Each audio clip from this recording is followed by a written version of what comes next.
प्रकार की। भगवान कहते हैं नारद जी से कि मेरे भक्त दो प्रकार के होते हैं, एक तो दास होते हैं और एक ज्ञानी। मैं मां हूं, जैसे मां के दो बेटे होते हैं, एक पढ़ा लिखा और एक छोटा होता है। और मेरे प्राण तनय सम ज्ञानी और बालक सुत सम दास अमानी। जो ज्ञानी भक्त हैं, ज्ञानी भक्त और दास भक्त, इन दोनों में फर्क क्या है? का जो ज्ञानी भक्त होता है वो प्राण पुत्र है मेरा। प्राण मानी सयाना, जवान बेटा है। और जवान बेटा अगर कहीं जाता है तो मां को चिंता नहीं रहती, अच्छा बेटा ठीक है। लेकिन छोटा बच्चा अगर बाहर जाए तो मां नजर कदम कदम पर नजर रखती है कि बेटा सामने है कि नहीं, हर पग पर नजर रखती है। का ज्ञानियों की भगवान चिंता नहीं करते, लेकिन जो दास्य भक्ति के होते हैं उन पर भगवान की विशेष नजर रहती है। जैसे कि छोटा बालक घर के आंगन में खेलता रहता है, मां काम करती रहती है, लेकिन उसकी नजर हरदम हर एक मिनट पर बच्चे पर जाती है। सामने कहीं से सांप निकल आया और वो छोटा बच्चा उसे खिलौना समझ करके पकड़ने के लिए दौड़ता है, तो मां क्या करती है? तत्काल दौड़ करके अपने बच्चे को उठा लेती है, बेटा वो सांप है। अग्नि के अंगारों को चमकती हुई वस्तु जान करके बच्चा उसे पकड़ने के लिए दौड़ता है, मां दौड़ करके उसके हाथ को पकड़ लेती है, नहीं बेटा ये अग्नि है। उसी प्रकार से जो दास्य भक्ति के लोग हैं, जो कहते हैं कि प्रभु हमें कुछ भी नहीं मालूम, ना बुद्धि है, ना विवेक है, नहीं विद्या, नहीं बाहुबल, नहीं खर्चन को दाम, ऐसे पतते अपंग की तुम पति राखोरा। ऐसा जो कहता है, भगवान उसकी गलतियों के पहले ही उसे संभाल लेते, गिरने नहीं देते उसको। तो भक्ति महारानी ने नारद जी से जो शब्द कहलवाया, बड़ा महत्वपूर्ण शब्द था। वो कहते जही विधि नाथ होए हित मुरा, हे मेरे मालिक, हे मेरे ईश्वर, हे मेरे सर्वस्व, हे मेरे मालिक, जिसमें मेरा कल्याण हो आप वो जल्दी कर दो। करहु सुबेग क्योंकि दास में तुरा, मैं आपका सेवक हूं, दास हूं मैं आपका। तो फिर भगवान ने समझे, कहा अब नारद जी आपने मुझे मां बना लिया और मेरे छोटे बच्चे बन गए आप, तो जही विधि हुई है परम हित, नारद सुनहु तुम्हारा। नारद जी मैं हित तो करता ही नहीं हूं। नारद जी ने कहा जही विधि नाथ होए हित मोरा, तो भगवान जी बोले नारद जी मैं हित नहीं करता। तो नारद जी कितने बड़े गजब की बात करते हो, आप हित नहीं करते तो आप अहित करते हो क्या? बोले नहीं, मैं हित भी नहीं करता और मैं अहित भी नहीं करता, तो मेरे मालिक करते क्या हो? कहा जही विधि हुई है परम हित, नारद सुना हो तुम्हारे। नारद जी मैं हित नहीं करता, अहित नहीं करता। हित कौन करता है मालूम? हित कौन करते हैं? अहित करते हैं दुश्मन, और हित कौन करते हैं? माता पिता। भगवान जी ना हित करते हैं ना अहित करते हैं। भगवान जी क्या करते हैं? परम हित करते हैं। माता पिता हित क्या करते हैं? माता पिता ये हित करते हैं कि बेटा पढ़े हो जाओ, स्कूल पढ़ने लग जाओ, अंग्रेजी पढ़ना सीख के आ जाना। अब हमको अम्मा मत कहना, अब मम्मी कहना, क्योंकि हम बेटा तुम पढ़े लिखे हो। अब जो पढ़े लिखे बच्चे होते हैं वो अम्मा नहीं कहते हैं, मम्मी कहते हैं। मैं काले ने अंग्रेजी शिक्षा पद्धति को शुरू किया। कहा यदि भारत की गरिमा और संस्कृति को मिटाना है तो यहाँ कॉन्वेंट स्कूल खोलो। बोले इसमें क्या होगा? कहा यहाँ पर ये गुरुकुल की जो परंपरा है ना, पहले लगभग 60 माने 3-3.5 लाख पूरे भारतवर्ष में मैकाले के समय ऐसे गुरुकुल थे जिनमें इस प्रकार से बच्चे रह करके आश्रमों में सभ्यता, संस्कृति, वेद और पुराण, रामायण और गीता को पढ़ते थे। ये भी तो बच्चे ही हैं आपकी तरह, आपके जैसे बच्चे हैं। जो सामने बैठे हुए, कथा में बैठे हुए, आप बताओ कितने बच्चे आपने ला करके यहां बच्चे बैठाए कथा में? ये तो गंज वासोदा और ये मध्य प्रदेश का क्षेत्र फिर भी इतना धार्मिक है कि यहाँ के छोटे छोटे बच्चे भी कथा में, कीर्तन में आते हैं, जाते हैं। नहीं तो आज तो सत्संग से बच्चे नदारत हैं। यदि हम अपने राष्ट्र का कल्याण करना चाहते हैं, यदि हम अपने परिवार का कल्याण करना चाहते हैं, तो अपने बच्चों को आप सत्संग में लाओ। जो बच्चे सत्संग में आते हैं उनकी सद्वृत्ति होती है। सत्संग में आने वाले बच्चे भगवान से प्रेम करते हैं और भगवान से प्रेम करने वाले बच्चे भगवान की गीता और भागवत की बात को मानते हैं। और गीता और भागवत की बात को मानने वाले बच्चे कभी भी अपने माता पिता का अपमान नहीं करते, कभी भी बड़ों का असम्मान नहीं करते और कभी भी झूठ और असत्य के मार्ग पर नहीं चलते। परिवार का भी कल्याण होता है, राष्ट्र का भी कल्याण होता है और संपूर्ण समाज का कल्याण होता है। स्कूल आपको डिग्रियां दे सकते हैं, नौकरी दे सकते हैं, लेकिन जो संपूर्ण मानवता जिसे कहते हैं, वो संपूर्ण मानवता का दिग्दर्शन केवल और केवल सत्संग में ही हो सकता है। माता पिता कल्याण करते, क्या कल्याण करते? कहते महंगे से महंगे स्कूल में बच्चे को भर्ती कराएंगे, क्योंकि वो कल्याण करते। बच्चे अंग्रेजी सीखेंगे और जो कन्वेंट से पढ़कर के बच्चे आएंगे, मैं काले ने कहा, सबसे पहले अपने माँ बाप को गाली देना शुरू करेंगे।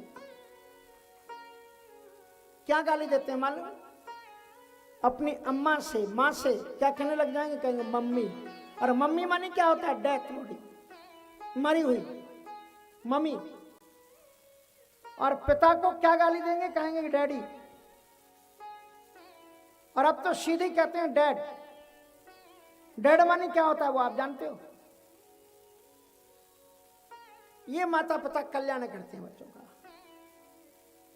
वो समझे लिखा है कि मातु पिता बालकन पढ़ावे, मातु पिता बालकन पढ़ावे, उदर भरे सोई धर्म सिखावे, उदर भरे सोई धर्म सिखावे, मातु पिता बालकन पढ़ावे, मातु पिता पढ़ावे।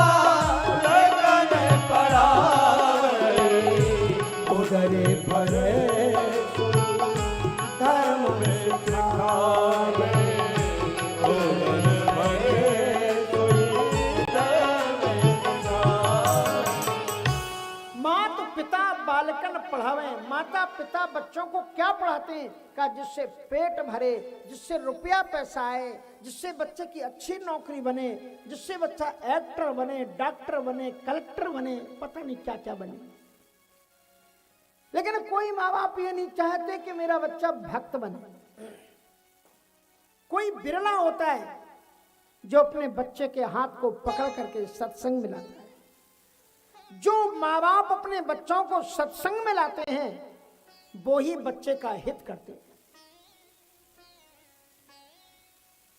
राम राज्य में क्या होता था कि जो छोटे छोटे बच्चे हैं वो तोतों को पालते हैं और छोटे छोटे बच्चे पिंजड़े में रखे हुए तोतों को क्या पढ़ाते थे?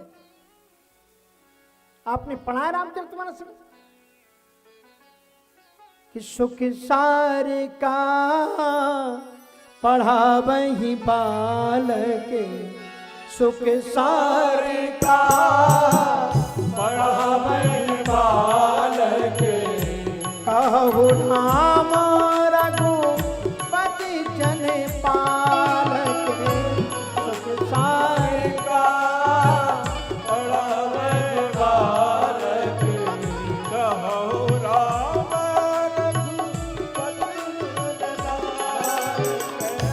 सुख सार का पढ़ावहि बालक सुख सारिका पढ़ावहि बालक कहु राम रघुपति जन पालक कहु राम रघुपति जन पालक सुख सारिका पढ़ावहि बालक कहु राम रघुपति जन पालक।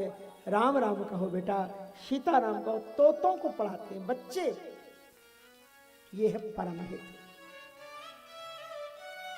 यदि तुम अपने बच्चों को राम नाम सिखाते हो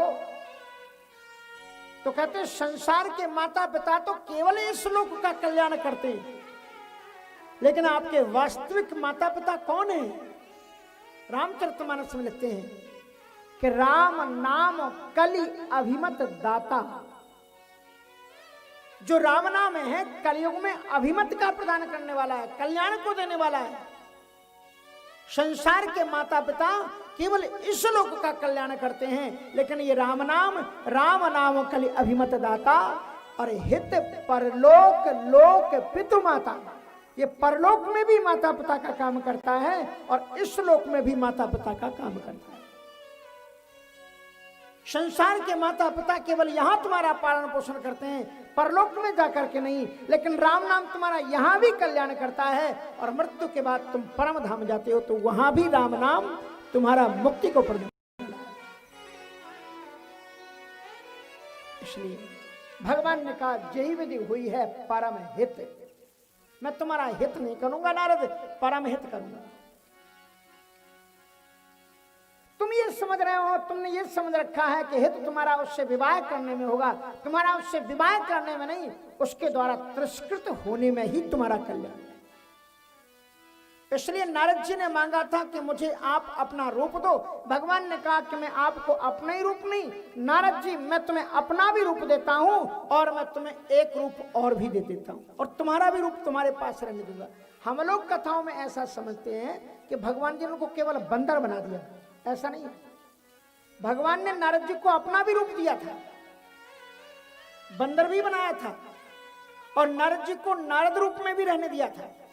नारद जी जब वो सभा में गए, जिस सभा में वो स्वयंवर हो रहा था, उस राजकुमारी ने, नारद जी ने गणों के अलावा किसी ने भी नारद जी को बंदर रूप में नहीं देखा, किसी ने नहीं देखा।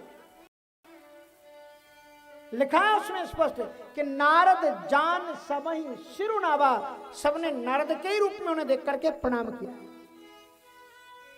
लेकिन नारद जी जब खुद देखते थे अपने को तो नारद जी को दिखाई पड़ता है कि मैं तो भगवान नारायण, क्योंकि उनको 4 हाथ शंख चक्र गदा पद्म पीतांबर किरीट कुंडल दिखलाई पड़ा। क्योंकि भगवान कहते हैं ये मैं तुम्हें अपना रूप तो दे दूंगा, मैं तो जर्रे जर्रे में समाया हूं नारद, तुम्हारे अंदर भी बैठा हुआ हूं, लेकिन तुम्हारे जैसे महात्मा ही मेरे रूप को देख पाएंगे, लेकिन जो तुम्हारी जैसी साधना की अवस्था पर नहीं है, तुम भगवान बने भी रहोगे तो लोग तुम्हें नहीं देख पाएंगे कि तुम भगवान हो। रूप तो मैं तुम्हें दे देता हूं। इसलिए लोगों ने नारद जी के रूप में देखा। और मरीज तो डॉक्टर से कहता है कि आज थोड़ा सा आप अलाउ कर दें, तो थोड़ी सी क्या है कि हमारी आदत है महाराज, हम रोज 4 रसगुल्ला खाते हैं। अब डायबिटीज हो गई तो क्या हुआ, कोई बात नहीं, आप कम से कम 2 रसगुल्ला की तो अनुमति दे दो, 2 रसगुल्ले रोज खा लिया करें। ऐसे सोचते हैं जैसे डॉक्टर की बड़ी कृपा हो जाएगी और डॉक्टर कृपा करके कह देगा तो फिर शुगर रोग मिट जाएगा। डॉक्टर ने हमें कहा 10 खा लो तुम, हमें तो फीस चाहिए तुमको और हमें डॉक्टरों को तो रोग ही चाहिए। इसलिए डॉक्टर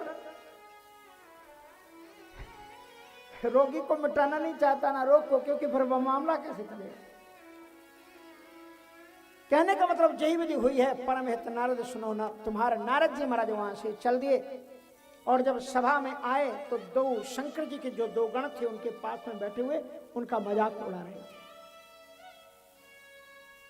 कि नीक दिन हरि सुंदरताई। लेकिन उसी समय जब राजकुमारी निकली तो राजकुमारी की नजर जब नारद जी के ऊपर पड़ी, किस रूप में? बंदर के रूप में देखा। तो उसको बड़ा भयानक गुस्सा आया नारद जी के ऊपर। मरकट बदन भयंकर देही, और देखते हृदय क्रोध भाते। बंदर की काली सूरत में बैठे हुए नारद जी को देखते ही भयानक क्रोध आया।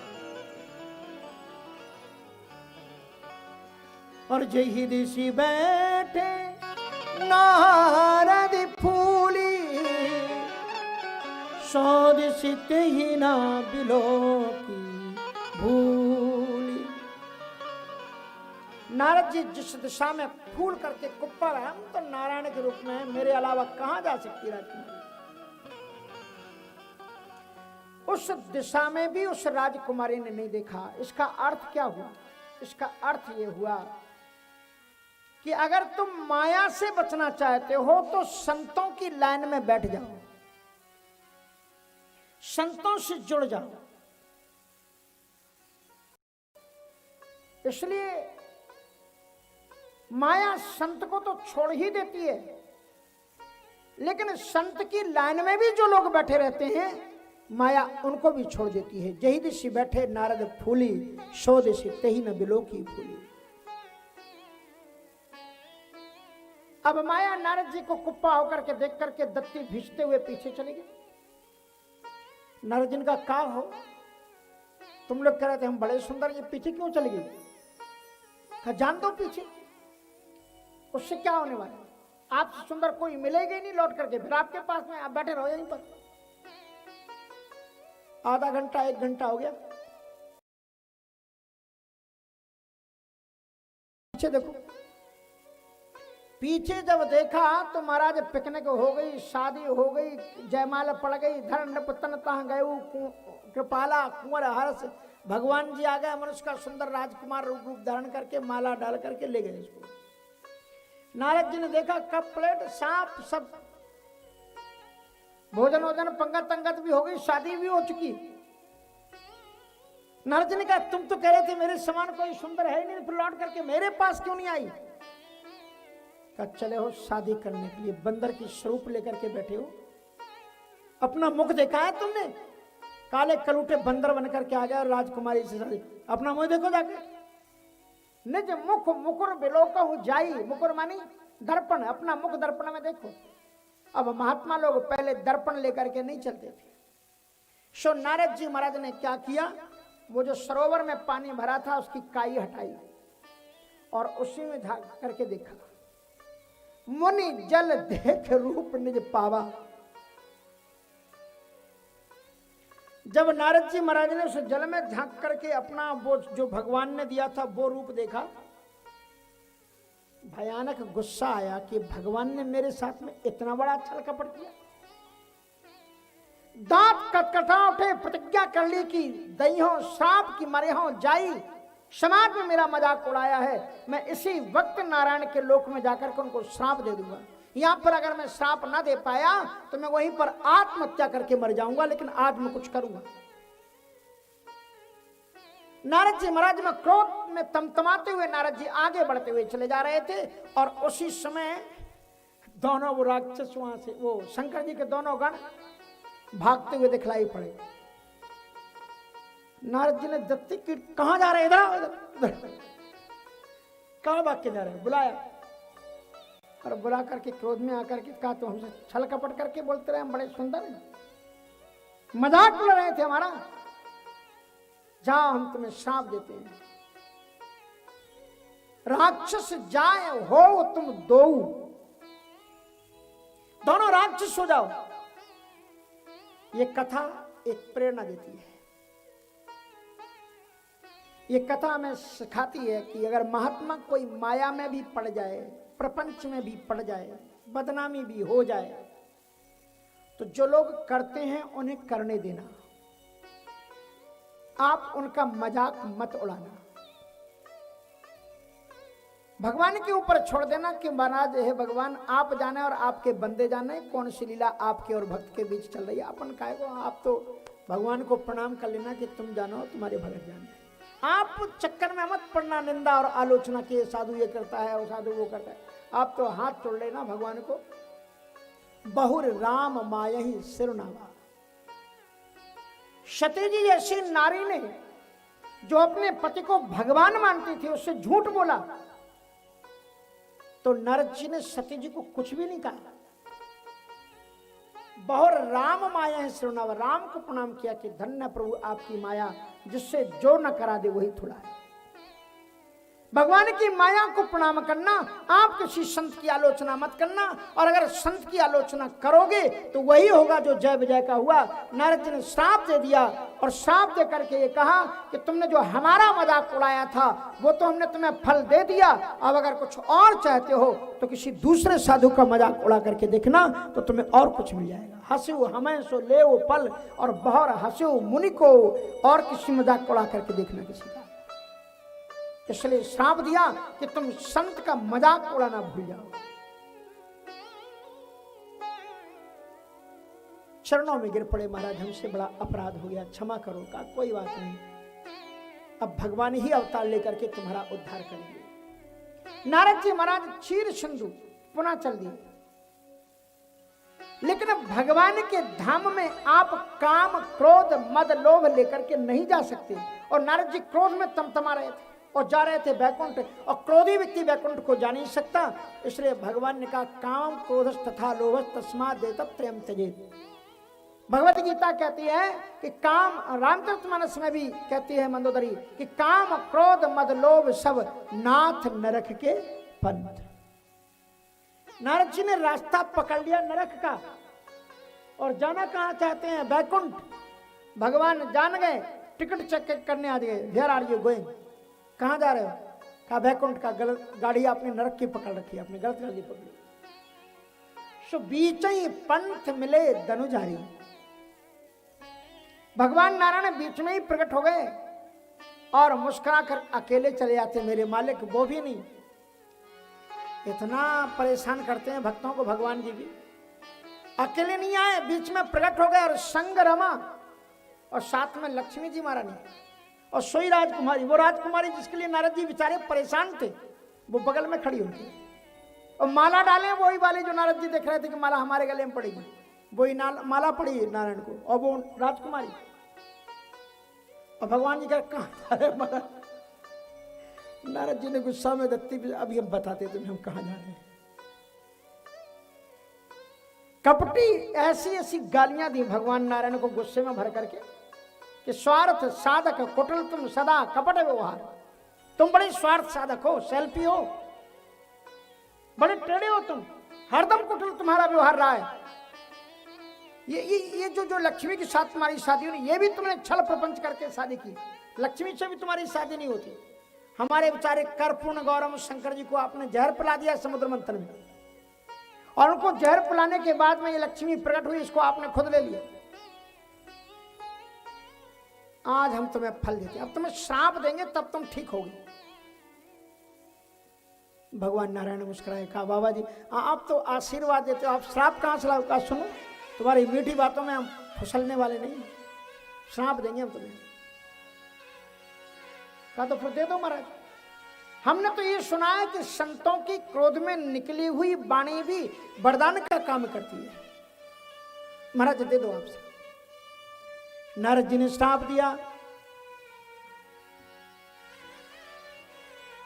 कि बंच हूँ मोहि जवन धर देहा सोई तनु धरहु श्राप मम एहा। आपने जो राजकुमार का रूप धारण करके मुझे इस राजकुमारी से वंचित किया है, हम तुम्हें श्राप देते हैं कि सोई तनु धरहु श्राप मम एहा। आपका अगला धरती पर मनुष्य बन करके आप जन्म लो। भगवान नारायण मुस्कुराए, कहा प्रभु जी आपने बड़ी कृपा की, बड़ा सुंदर आपने वरदान दिया है। नारद जी ने कहा क्या कह रहे हो? कहा ये वरदान नहीं है, जो तुम्हें श्राप है। हमारा श्राप नहीं है, वरदान है। बोले कैसे? क्या वैसे तो धरती में मेरे कई अवतार हुए, मैं कभी कछुआ बन के आया, कभी मैं मछली बन करके आया, कभी बामन, कभी परशुराम। देवताओं के लिए सबसे ज्यादा दुर्लभ वस्तु क्या है? कि बड़े भाग्य मानुष तनु पावा, बड़े भाग्य मानुष तनु पावा, दुर्लभ सद ग्रंथन गावा, सुर दुर्लभ सद ग्रंथन गावा, सुर दुर्लभ सद ग्रंथन गावा, सुर दुर्लभ सद ग्रंथन गावा। ये मानव जीवन की प्राप्ति देवताओं के लिए भी दुर्लभ है। बड़े भाग्य मानुष तनु पावा, सुर दुर्लभ सद ग्रंथन गावा। देवताओं के लिए भी दुर्लभ है।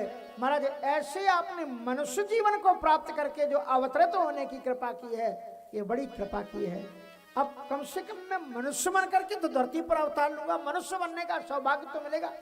महाराज मनुष्य बनने का सौभाग्य भगवान को भी तभी प्राप्त होता है जब आप जैसे संतों की कृपा हो। आपकी बड़ी कृपा है महाराज, मैं मनुष्य बनने का सौभाग्य प्राप्त करूंगा। नारद जी ने कहा, हाँ यार ये तो गलती हो गई, ये तो वरदान दे दिया मैंने। कहा तो सुनो अब सावधान हो जाओ, अब हम तुम्हें श्राप देते हैं। कहा दे दो मन, और कृपा करो।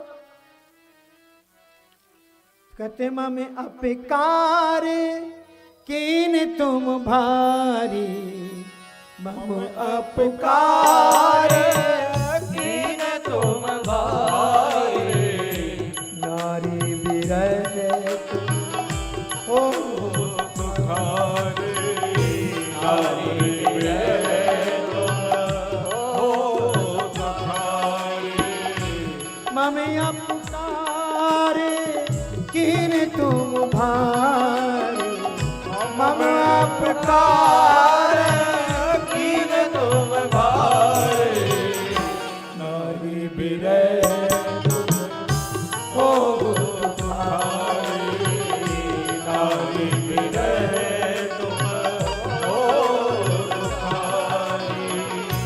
मेरा बहुत भयानक अपमान किया है आपने इस कन्या को मुझसे छीन करके, इसलिए हम तुम्हें श्राप देते हैं कि तुम भी पत्नी के वियोग में दर दर ठोकर खाते फिरोगे, जंगल जंगल में भटकोगे। हे खगमृग, हे मदकर्षणी। नारायण मुस्कुराए, वाह वाह महाराज क्या गजब का आपने वरदान दिया। बोले ये कैसे वरदान हो गया? हम तो ये सोच रहे थे कि आप ये कहने वाले हैं जैसे हम रह गए बिना शादी के, तुम भी लड़ुआ रह जाओगे अगले जन्म में। आप तो कह रहे मेरी मैं पत्नी के वियोग में रहूंगा, इसका मतलब मेरी पत्नी अच्छी होगी तभी तो रहूंगा। अगर बुरी पत्नी हो बाजार में खो जाएगा, बड़ा अच्छा हुआ, टंटा छूटा। अगर लेकिन कोई पति पत्नी के लिए रो रहा हो, इसका मतलब अच्छी नारी होगी। तो बाबा इसका मतलब पत्नी अच्छी मिलेगी ना, और अच्छी पत्नी तो बड़ी तपस्या करने से मिलती है। ये आचार्यगण वो करते हैं क्या, दुर्गा सप्तशती का अनुष्ठान अच्छी पत्नी प्राप्त कराने के लिए संपुट लगाते हैं। पत्नी मनोरमाम देहि मनोवृत्तानुसारिणी तारिणी कुल संसार। तब श्रेष्ठ प्रकार की पत्नी मिलती है, और अच्छी पत्नी होगी तभी तो हम रोएंगे। इसका मतलब बाबा ये तो बड़ा अच्छा वरदान दिया। नारद जी ने कहा, हाँ यार ये भी धोखे में से निकल गया। अच्छा अब हम तुम्हें श्राप ही देंगे, अब तुम समझ जाओ। कहा दे दो महाराज। कहा कपियाकृति तुम कीन हमारी, कर है किस सहाय तुम्हारा। आपने हमें बंदर बना दिया, हम तुम्हें श्राप देते हैं कि करे हैं किस सहाय तुम्हारी, ये बंदर ही तुम्हारी सहायता करेंगे और कोई नहीं। भगवान नारायण मुस्कुराए, कहा महाराज दयालु हो तो आप जैसा, कितनी कृपा की आपने। हमने तो सुना है कि संकट काल में सहोदरों भी विमुचिते, विपत्ति काल में सगा भाई भी साथ छोड़ देता है, लेकिन आप कहते बंदर मेरी सहायता करें। बंदर तो बहुत अच्छे होते हैं महाराज।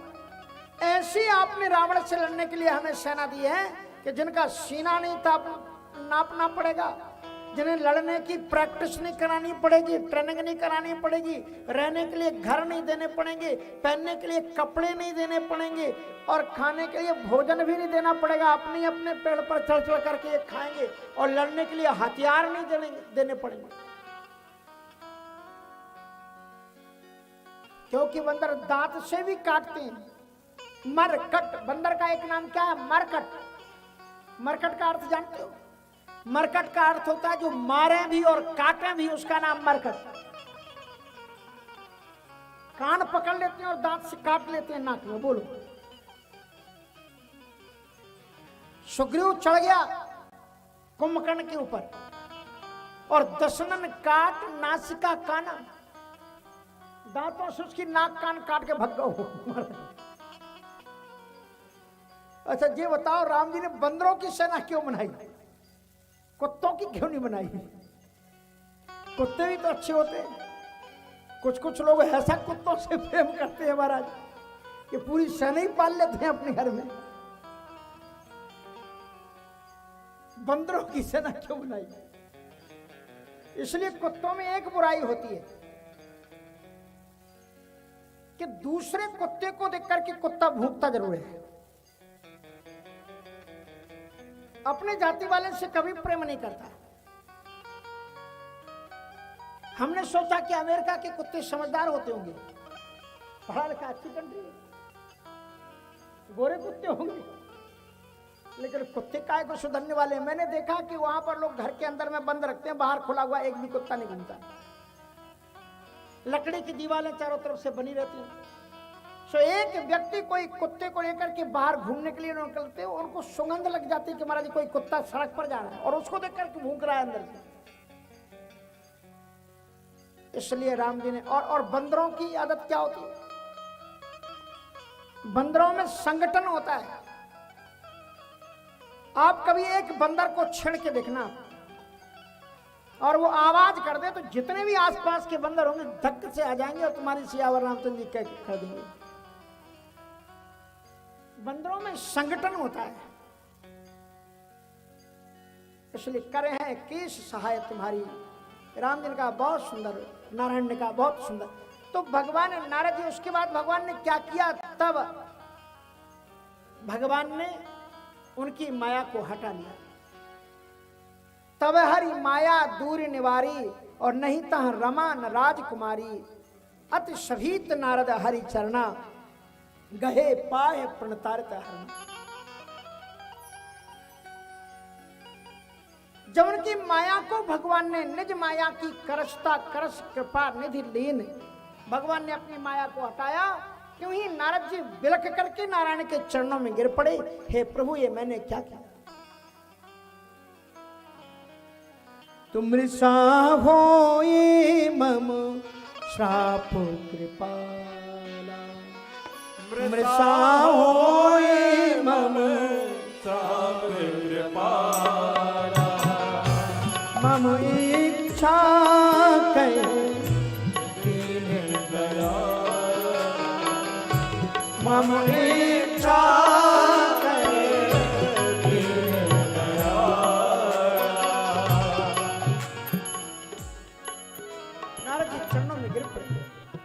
रोते हुए चरणों में गिर पड़े। कहा प्रभु जी मुझसे बहुत बड़ा अपराध हुआ, मेरे आप इष्टदेव हैं, मैंने आपको श्राप दिया, कितना बड़ा भयानक मैंने पाप किया, मेरे श्राप को आप मिटा दो।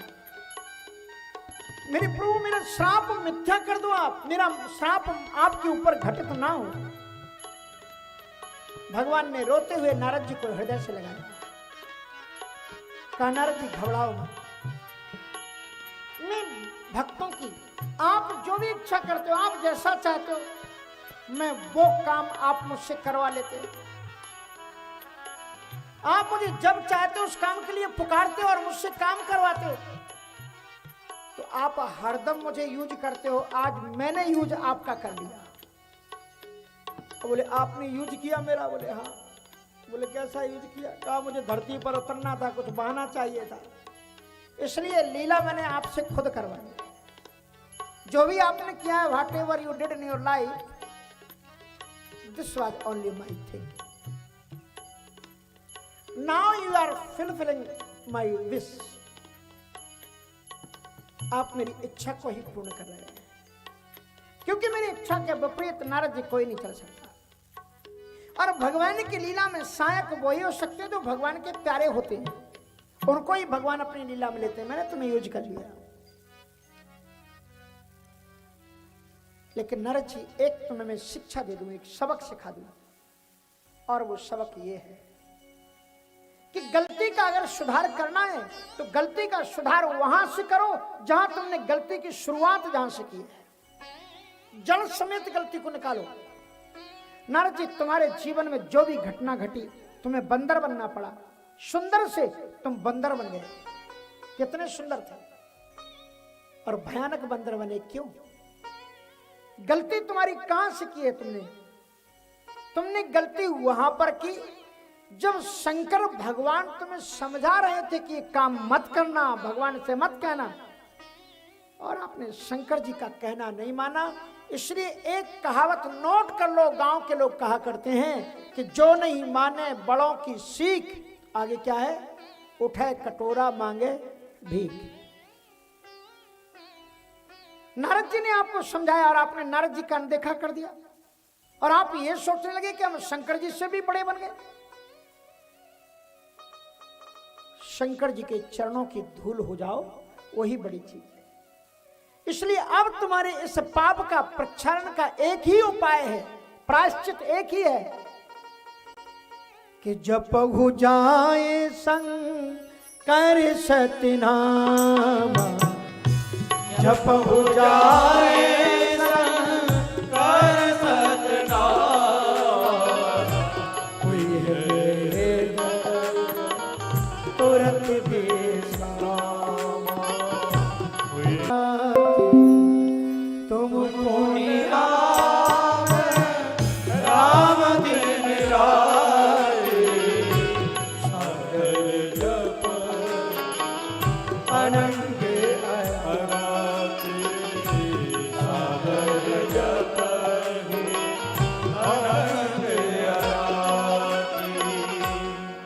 तो इस चौपाई के दो अर्थ हैं। जपहु जाए शंकर सतनामा, शंकर जी के 100 नाम हैं। गीता प्रेस में जाओगे तो आपको मिल जाएंगे। सेवस सतनामकम, शंकर जी के 100 नामों का जाप करने से जीवन का कुछ भी पाप हो नष्ट हो जाता है। अथवा दूसरा इसका नाम अर्थ है कि भगवान जी ने जिसको सत्य रूप मान करके अपने हृदय में धारण कर रखा, जास नाम वाले शंकर काशी ही समय समगति अविनाशी, उस नाम का जाप करो। और इसका प्रमाण मिलता है कि अरण्य कांड में बाद में शंकर जी राम जी से कहते हैं कि सब नामनते राम सकल नामनते अधिका, हो नाथ अग खग गण बधिका। अरण्य कांड में जब भगवान राम जी शंकर जी से नारद जी से कहते हैं जो भी वरदान मांगना हो मांगो, तो नारद जी ने क्या वरदान मांगा? आंखों में आंसू भर करके कहते हैं प्रभु जी, आपके नाम तो हजारों हैं, लेकिन मैं केवल एक ही वरदान मांगता हूं। सारे नामों में आपका जो राम नाम है वो सबसे अधिक महत्वपूर्ण है। ऐसा वरदान दो कि राम नाम से बढ़कर के कोई सबसे ज्यादा महत्वपूर्ण राम नाम हो। इसलिए आप देखोगे हिंदू संस्कृति में